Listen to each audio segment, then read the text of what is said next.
好，開咪啦，開咪啦！歡迎大家翻到嚟啦，好奇心檔案室啊，純音頻啊，今日嘅主角楊思琦，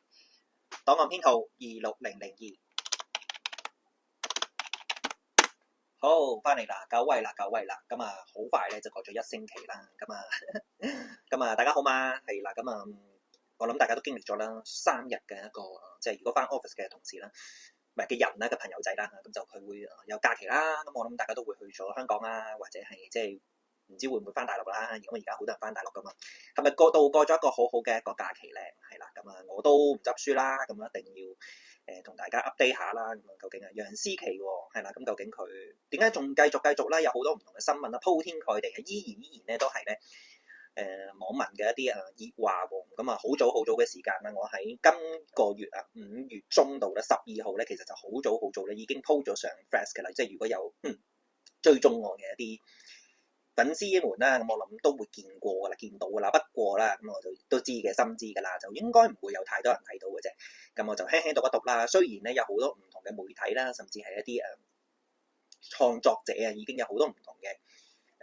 討論過㗎啦，咁但係楊浩啦，咁佢真係會點樣去睇楊思琦呢一個藝人啦，甚至佢之後嘅一啲發展咧，咁我就事不宜遲啦，即刻咧就讀一讀咧，我曾經 post 過一段文啦。好，嚟啦，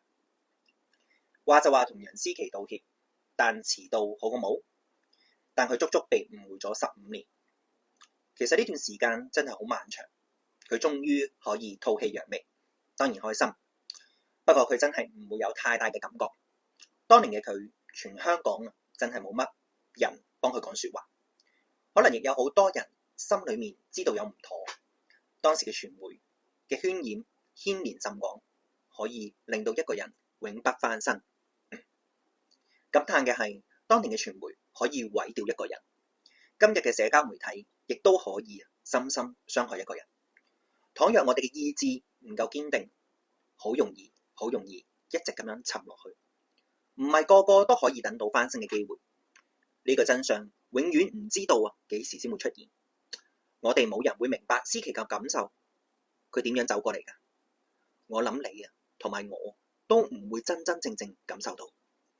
好，咁啊，一如以往啦，咁我其實即係凡係開個 topic 之前咧，都會可能喺一個 fact 上面啦，sorry 有啲唔舒服原諒我。咁就不過而家好翻啲嘅，但係好翻我先開到咪係。咁思琦咧，其實佢即係我都會喺 Fast 度可能 po 一啲文章，係我自己想有啲抒發啲感受，睇下有冇啲網民係會同意啦。咁不過坦白講，呢一個 post 咧就冇乜人去回應啦，甚至係讚好嘅。咁不過唔緊要啦，我覺得唔係話好多人去 feedback 我先去做嘢嘅，而係真係值得去討論嘅嘢，我都需要持續地咧去擺喺 YouTube 上面啦。無論我出唔出樣都好啦，我都希望同大家緊貼下，或者係explore 下多啲唔同嘅一啲角度，真係去話俾大家知應該點樣去睇一啲事啦，甚至大家咧係有啲咩得着嘅。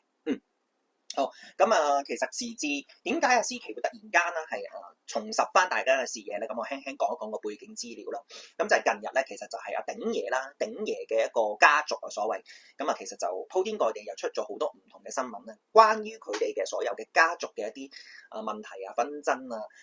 糾纏咧，我就唔會一喺呢個音頻裏面咧概述嘅啦。咁因為大家都會見到好多唔同嘅報道啦，我就唔會多講。咁反而咧focus 楊思琦嘅原因就因為咧，其實佢以前咧曾經就同過一個叫李永浩嘅，即係其中鼎家族所謂鼎家族裏面嘅一個個仔啦，就拍過拖係啦，咁長達咗一段好長嘅時間嘅。咁就因為佢哋啦，當年分手，咁佢哋全城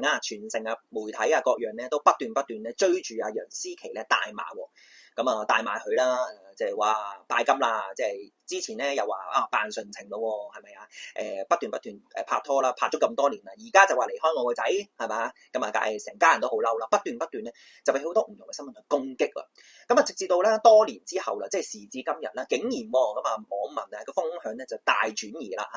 嚇，咁就話思琦啦，咦，原來你係走得啱嘅喎，而家先見到喎，係咪啊？咁呢啲所謂嘅背景資料咧，輕輕我都已經講咗。咁再我哋去鋪翻咧，就係你以前啦，究竟思琦咧係點樣啦？係由佢最初啦，咁我輕輕都講翻啦。咁其實咧，思琦咧，佢係喺幾多年份咧？睇下先啊。2000啊，係啦，即係2000年嘅時間啦，佢就係得到啊2001年嘅時候啦，得到呢個港姐冠軍。咁其實唔係單冠軍喎，係有幾個殊榮嘅，係6個獎項啦。邊幾個獎項咧，我就唔一一咁樣講嘅，太長啦。咁其實之後咧，佢就不斷去拍劇啦，去做好多唔同嘅一啲商演活動啊。其實個口碑都唔錯嘅。咁但係佢出道咗冇耐之後咧，就已經承認同阿李永豪啦去拍拖。咁李永豪咧，其實我諗大家都未必佢就好清楚咧，究竟係邊個嚟嘅。咁不過而家嘅新聞你當然可能會望到一個樣啦。咁其實佢都冇介意過男方可能同佢嘅地位有少少懸殊咯，都不斷咧係同佢展開咗戀情咧，甚至係承認嘅。咁 TVB 咧亦都冇特別咧地去阻止佢話唔一定拍拖啦，依然咧都係力捧做一個所謂嘅巴旦啦，亦都喺 TVB 咧得到咗一個飛躍進步女藝員嘅獎項啦，甚至係最佳女配角嘅獎項嘅。咁不過啦，就係好似我啱啱所講啦，就係因為佢分咗手啦，但係咧就話佢聲稱話佢未分手咧，已經同另一位叫吳瑞嘅一個前唔記得係咪運動員啊，跳水運動員啊，就有咗一個新人啊，有個 BB 嘅，係啦，就話啦，聲稱係咧未同豪仔分手之前已經做咗啦。咁所以所有嘅新聞咧，直指埋頭咧，佢係出軌啦。咁你都知嘅啦，以前嘅傳媒咧就最興咧就係挑女藝人嘅一啲瘡疤出嚟嘅啦。因為呢啲所謂嘅新聞咧，全部都係非常之 juicy 啦，甚至係可以買到書嘅。好，咁隔咗咁多年啦，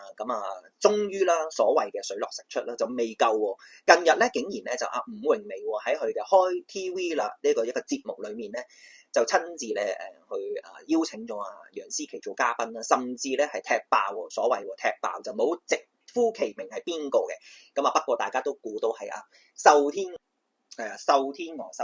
咁我諗你都知道我講緊邊個啦，係啦。咁就不過咧，其實講翻啦，就好似好笑啦，甚至係其實咧就係比起楊思琦嘅一個個人嘅一個經歷裏面咧，係真係非常之悲痛，甚至係一個挑戰嘅。咁就話說啦，其實輕咧，即係如果大家冇睇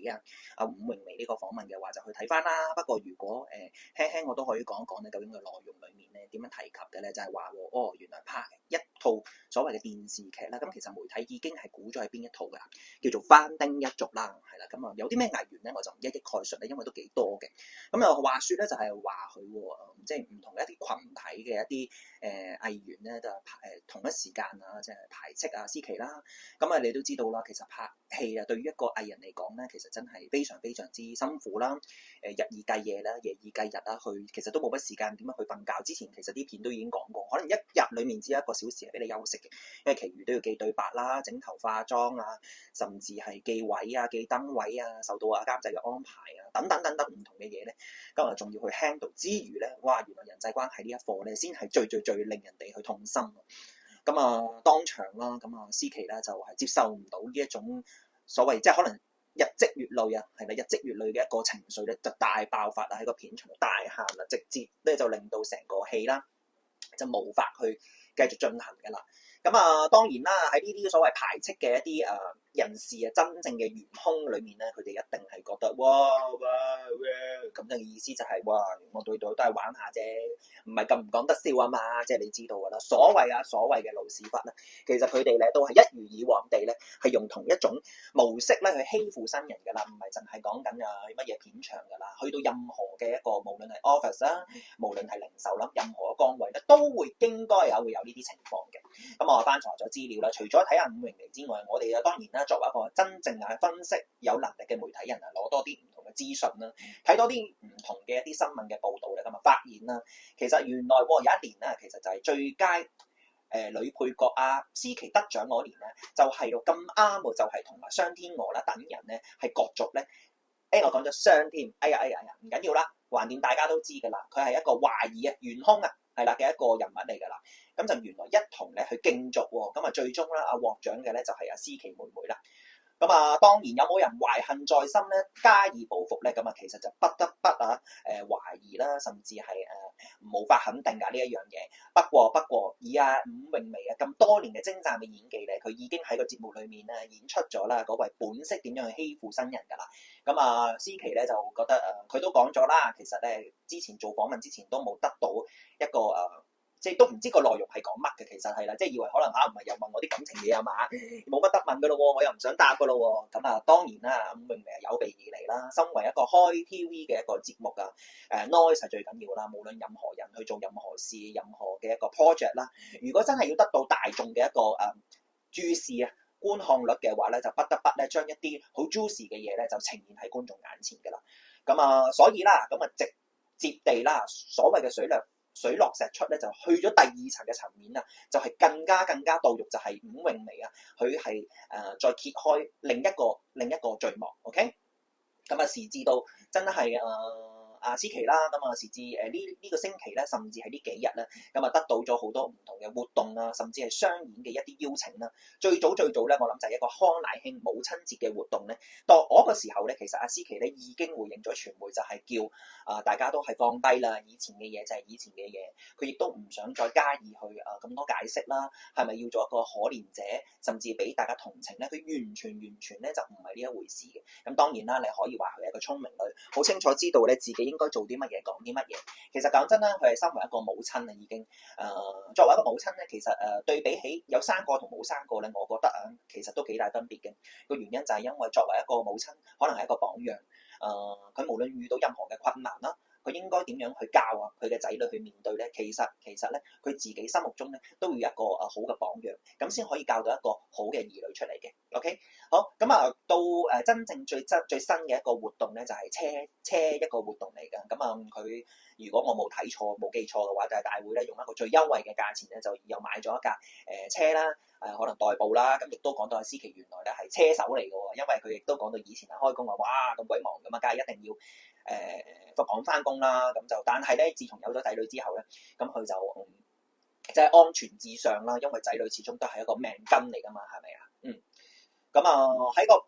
訪問裡面啦，佢亦都有提及到啦，伍詠薇咧，咁其實先前咧都冇特別咧同佢夾過咧，究竟應該要講啲乜嘢啦，甚至唔講啲乜嘢嘅，都係好即興咧。咁佢就即時咧就聽到伍詠薇咁精湛嘅演繹啊，甚至佢認為佢自己都唔記得嘅時候咧，咁當然真係忍唔住啦，眼前啦就真係流咗兩滴馬尿啦，真係即係。傷心又好，或者係覺得有人明白佢又好，咁就真係所謂好似我個文中啦，少少真係吐氣揚眉。咁希望香港人真係對佢直至咧真係你大家真係要真係打爛沙盤啊，真係望到篤，甚至睇到篤，究竟誰是誰非？究竟媒體點樣去誣衊啊？真係用呢兩個字誣衊一個女藝人，甚至令到佢永不翻身，甚至到今時今日2026年過咗10幾年啦，先可以真正得到真相。呢段時間咧，講真，思琪佢一個人去面對所有嘅無論係傳媒啦、香港人啦，佢直至係翻咗內地去發展，不斷直播，講到自己聲嘶力竭地去做直播啦、唱歌啦，不斷被網民去取笑，佢依然都係唔放棄嘅。咁做呢一個專題之前咧，其實我自己咧都去做咗好多唔同嘅資料搜集啦，包括咗咧就係劉定堅呢個創作人咧，好坦白講因為我都唔可以話自己年輕啦，30幾歲啦，但係對於一個真係以前叱咤風雲喺一個媒體上面嘅一啲人物咧，坦白講咧，我就真係唔算話好廣博即係嗰個學習嘅一個即係媒體。咁劉定堅咧，我近日睇佢嘅一啲所有嘅一啲真係自媒體嘅內容咧，講真佢真係有啲堅但係真係有啲流係啦。咁我唔一一咧去批評咧以前嘅一個無論係以前咧同埋而家嘅所有一啲媒體人，佢又有講述啦。咁其實咧原來咧以前嘅一個電視台嘅一啲文化咧，其實係不斷咁樣去擠壓住以前嘅老一輩咧，點解會欺負一啲新人咧？其實有跡可尋嘅，我都學到嘢喺呢一度，因為我唔係真正以前喺娛樂圈打滾噶嘛，我只不過係一個咧對娛樂圈生態好有研究，好覺得有少少洞察力嘅一個人物啦，係啦。咁所以啦 at the end 最後啦，我就輕輕都提啦，即係其實講咁耐思琪咧，咁其實我認為佢已經可以做到真係活得比你好呢一首歌嘅一個真係嘅旋律啦，無論歌詞咧，真係可以真實地係達至到佢嘅寫照。咁媒體係可以足以毀掉一個人咯。咁但係如果我哋真係因為媒體任何人而去令到自己冷卻，甚至係放棄自己嘅事業嘅話咧，其實你就中咗佢哋嘅計啦。係啦，咁啊，所以點樣去活得好，甚至係活得精彩？時至今日，聽聞啊，我亦都唔中意去講人哋嘅一啲身家嘅一啲嘢啦。原來咧，思琪都係一個小富婆啦，因為投資有道啦，默默耕耘佢工作啦，咁啊，時至今日啦，真係有啲商演嘅活動咁啊，名啦、成啦、利就咧，就係咁樣可以達成嘅啦。咁倘若如果你中間裡面真係放棄，甚至係被傳媒嘅一啲打擊成功嘅話咧，其實你今日咧亦都唔會見到今日嘅思琪。好，咁啊，思琪呢個檔案啦，我就輕輕咧就喺呢度咧做翻一個正式咧去歸檔啦，入翻喺我哋嘅專題裏面。咁啊，至於我自己啊，其實今日咧我嘅時間啊性嘅話咧，我都希望自己咧 output 啊真係多啲嘅。除咗思琪之外啦，我希望可以即整到一個啦，無論係人物專題啦，甚至係一啲號外喎。號外嘅意思咧就係一啲特別版啊！我以前咧即係其實講真啊，民以食為天啊，咁啊去咗好多唔同嘅呢幾日啦，餐廳啦，去試咗好多啦，唔同嘅一啲唔係貴嘅，係一啲地道啲啊，甚至係一啲平民啲嘅嘢，我都想 share 俾大家嘅。咁如果大家真係覺得有興趣啦，歡迎啦，真係再次去，我好似冇呼籲過㗎，係啊，我冇呼籲過大家訂閱嘅，咁但係就訂閱下啦，甚至係留意下啦，我會繼續不斷咧去做一啲唔同嘅一啲檔案嘅。好，拜拜。